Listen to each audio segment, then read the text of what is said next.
Hakikat demokrasi.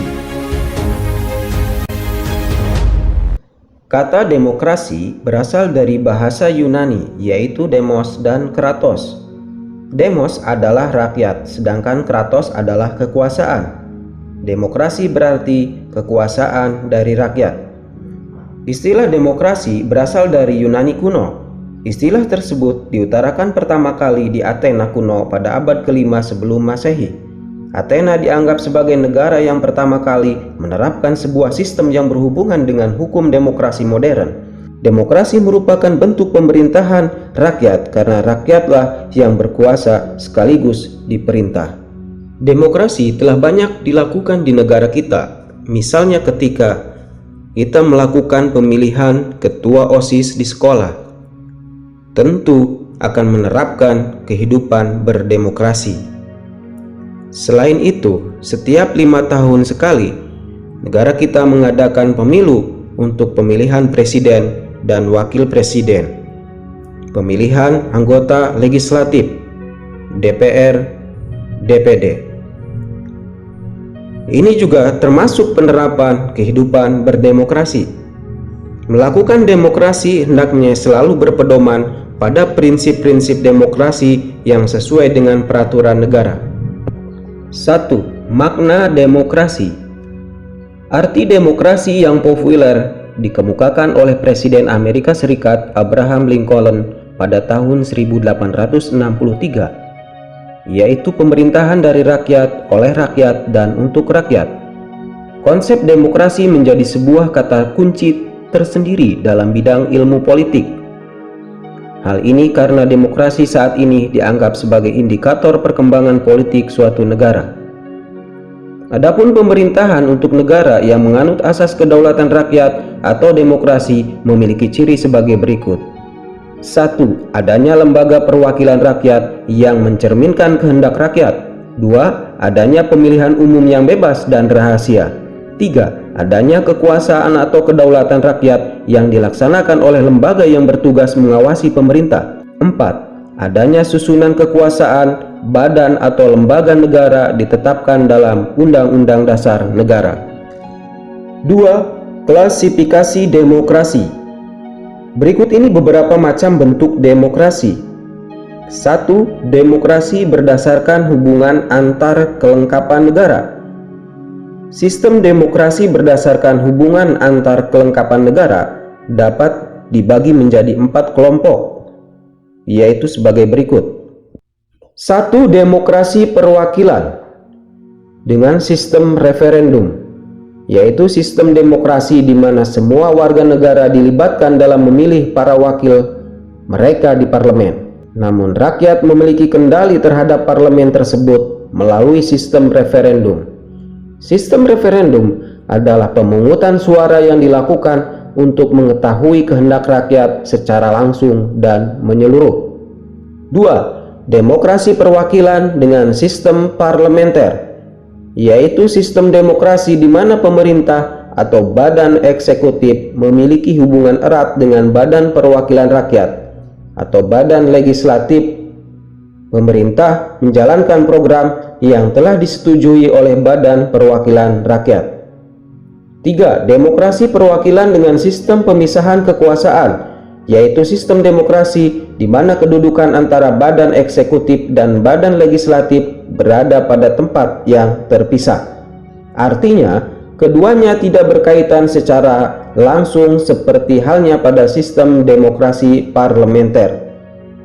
4. Demokrasi perwakilan dengan sistem referendum dan inisiatif rakyat, yaitu sistem demokrasi yang menggabungkan sistem demokrasi perwakilan dengan sistem demokrasi secara langsung.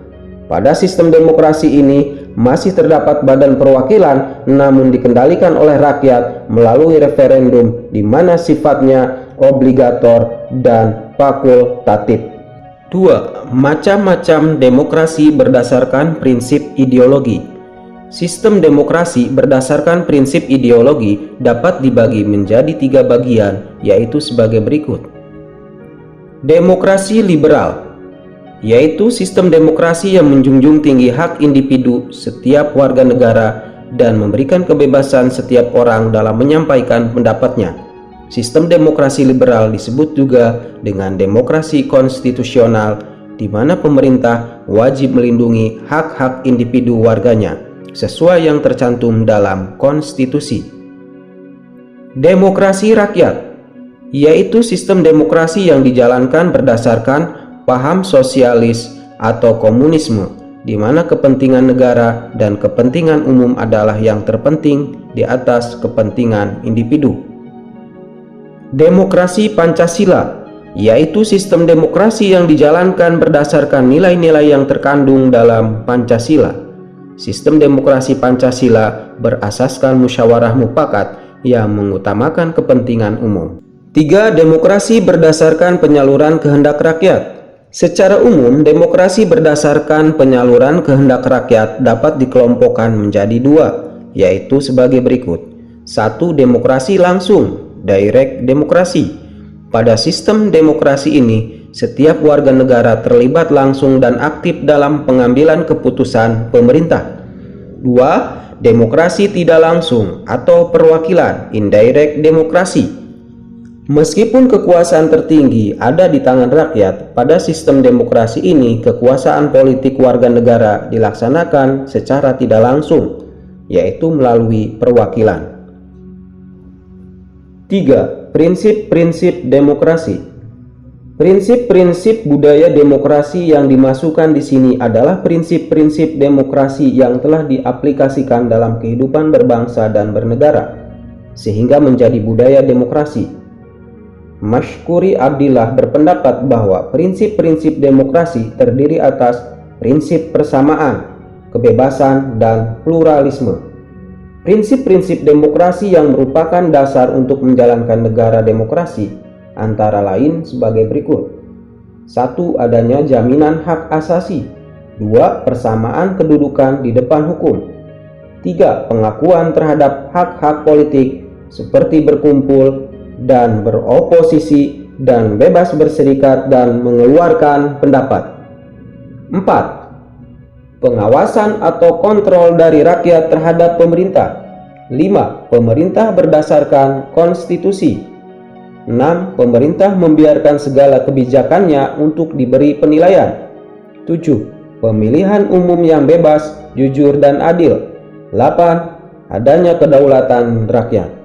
Demokrasi pada hakikatnya tidak hanya merupakan suatu sistem pemerintahan. Demokrasi merupakan gaya hidup serta tata masyarakat tertentu yang mengandung unsur-unsur moral. Dengan demikian, demokrasi didasari oleh beberapa nilai-nilai yang terkandung dalam makna demokrasi, antara lain sebagai berikut. 1. Menyelesaikan perselisihan dengan damai dan secara melembaga. 2. Menjamin terselenggaranya perubahan secara damai dalam suatu masyarakat yang sedang berubah. 3. Menyelenggarakan penggantian pemimpin secara teratur. 4. Mengakui serta menganggap wajar adanya keanekaragaman. 5. Menjamin tegaknya keadilan. 6. Memajukan ilmu pengetahuan. 7. Pengakuan dan penghormatan terhadap kebebasan.